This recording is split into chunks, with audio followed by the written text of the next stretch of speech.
Live from the Washington, D.C. area, it's the Inside Scoop, EmeraldPlanet. All the ecology news that our viewers want to know. Now, here's your host, Executive Director of the EmeraldPlanet, Dr. Sam Lee Hancock. Hello and welcome to the EmeraldPlanet as we come to you from Washington, D.C. and the United States as we look around the globe in 143 different nations, looking for the best practices, the technologies, the services, and the products that are making a difference as we move through the 21st century.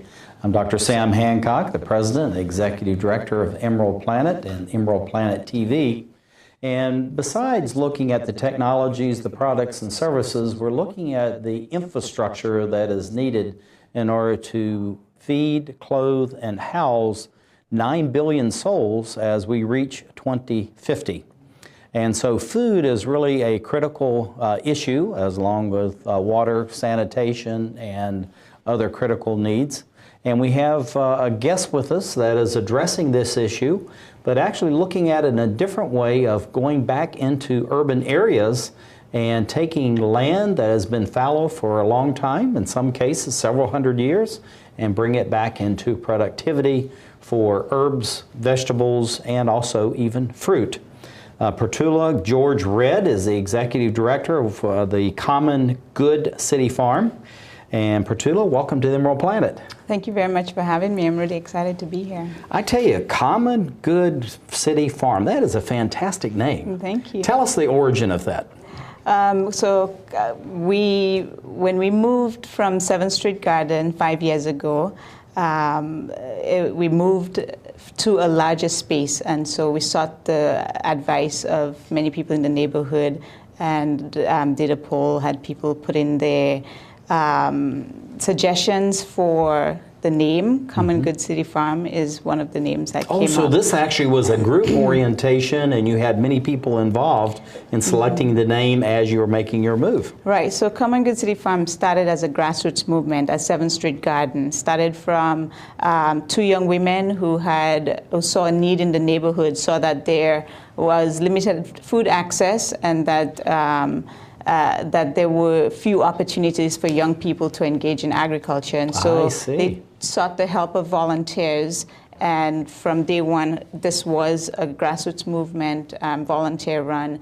And so, yes, they did engage everyone in coming up with the name, and later move into from a baseball field and transforming that half-acre farm into a vibrant, productive space. Oh, that is absolutely incredible. Tell us a little bit about the vision and mission of the Common City Farm and what you're doing as far as reaching that mission and those objectives that you have. Sure. So our mission really is to grow food in a sustainable way and educate people on how to become more self-sufficient, how to grow their own food, how to cook it, and why it's important. And we do this through lots of education on the farm for underserved community members, people who have limited access and also don't have the resources to afford healthy, fresh produce. And so we give them the skills, the resources to become more self-reliant, and also to reach across generation, across barriers, to work together as a community, and therefore becoming a sustainable model, a replicable model of a community-based urban food system. Well, what you're doing is that you're really looking at your name, the Common Good, as well as the city farm, right? Yes. And you're bringing that into reality and involving people. And it's just amazing looking at the photographs, the number of people you have involved, and also the ages. I know you're saying this is multi-generational, and we're going to explore that topic in a little while. But it really is, you're almost growing from babies all the way to grandmas and grandpas and everybody in between. Yes, and we're really proud of the diversity on the farm. And yes, it is for the common good. That's why the name resonates so well with what we're doing. And we have little children. You can come to the farm on any day that we're open, and you will see young children with their parents, with their older siblings. You'll see grandmothers. Sometimes you may see a school group, because we host school groups once a week, and diversity in background, socioeconomic background, ethnicity, gender, age. It's just an amazing community to grow together, and that's one of the things that we're really proud of. It presents a very welcoming space for everyone to thrive, and building strong communities is very important in the agriculture movement. Well, I think what you're really exhibiting through the Common Good City Farm is that everybody needs to be involved in coming up with their own food and being sensitive to where their food is coming from, and then to actually start producing, because we're bringing in more and more food from thousands of miles away within North America or around the globe. Some of it's 10, 15,000 miles away. And so having people that can actually grow their own food and do it within their own community says a lot about the strength and the sustainability of the community itself. Absolutely. It builds resilience, it creates social change because people are working together, and food is a critical need. It's a basic necessity, and when we're faced with crisis, we typically look for solutions, and you'll find now more and more people are looking for places to grow their own food, whether it's in the on their porch or in the window in a grow bag or rooftops, because there's a need. There are lots of food deserts in DC, in our neighborhood even. And actually any urban area has food deserts, there's no doubt about that. Right, and so it's very important to go back to the time, when we were able to produce our own food. It's very good for the environment, it's good for our health, and with everything going on with our the health, obesity crisis, and nutrition, and preparing a generation for those challenges, you have to find the space and be creative and grow the food that we need to create a healthy society. Well, I think having the diversity that you're talking about, all the ages and various races and ethnicities and religions and all that, the one thing that you are doing is that you're allowing people in a very non-threatening and quiet, contemplative environment to really get to know each other as human beings and to share and learn about religious holidays from other faiths, and also what people are facing within their own homes. And so it sounds like what you're doing is not only just food and helping the environment, but you're building a true sense of community. Yes, we are. And we do this not just on our half-acre urban farm, but in our community garden that we built. We installed 57 raised beds and have 57 gardeners that work side by side. And we have a waiting list of over 100 people. Oh my goodness, yes. You have 100 people trying to get into the program. And this is typical for community gardens, but overall we engage over 100 people at any one time. If you look at the community garden and the farm and the different groups of people that we bring to the farm. So yes, it definitely, you have lots of great conversation, and you find that people, like I said earlier, break down stereotypes about each other because you're on a level playing field, which is the farm, and you talk about the vegetables and you talk about your lives. So you're sharing stories. And everybody's out there. It's raining on you, yes. or it's the sun's beating down. It's very hot, and yes.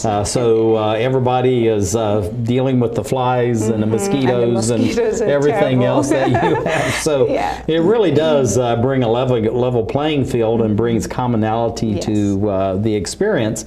And it really goes without saying is that this is truly growing locally and nationally. If you have, you're 57, you have 100 on the list, and this seems to be nationwide, correct? Yeah, so in DC, the 2010 community garden census showed that we had about 36 community gardens in DC. That's about 27 acres under production.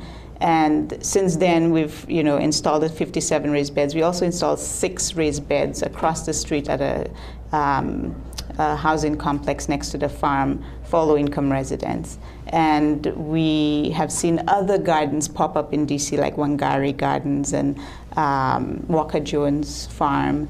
And people come to us all the time and tell us, can you help us start a garden? We saw a vacant spot, so we want to do some guerrilla gardening, or we hear about it from people outside DC calling us, whether they want to write about the work that we're doing or they want to learn best practices from us. So the interest is there, and definitely urban gardening is growing.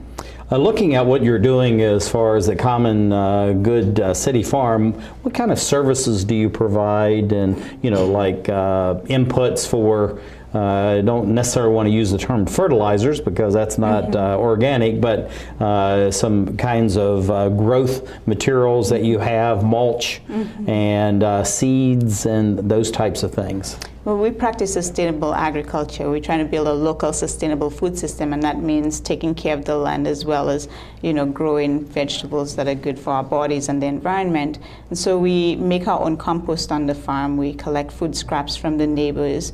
And so you're outreaching into the community, Pertula, to many more people than actually are in the garden program itself then? Oh, yes. People from all over DC find out about us. If they Google compost or they Google gardening or farms, urban farms, we'll come up and they'll call us and say, hey, do you take food scraps? And we say, yes, these are the days you can drop it off. Or even when we close, we make it accessible for people to drop off their food scraps on the farm, and we use windrows, a technique to make our own fertile soil, which is the compost, which goes back into the farm. And what you're doing then, you're really collecting food scraps and other organic materials. So you're actually, one is you're taking it out of the waste stream so it doesn't go to the city dump or some kind of long-term trash facility, but also you're actually accruing more and more organic materials. So you're really building the soil. Yes, and also you use fuel to transport a lot of that material to the landfills, and it's saving on fossil fuels and carbon dioxide emissions in the atmosphere. So definitely building the soil and reducing carbon emissions. There's so many environmental benefits to urban agriculture. Well, we have almost no time left. See how fast that goes? Wow. Isn't that amazing? No way. What was the last statement, maybe 10 seconds, that you would like to share with the audience? Sure, I would right now. 10 seconds? Right now. 10 seconds. Oh, get involved. Get involved with the farm. Visit our website, commongoodcityfarm.org, and participate. Fantastic. And thank you for being with us, Pertula. And thank you as we create the Emerald Planet.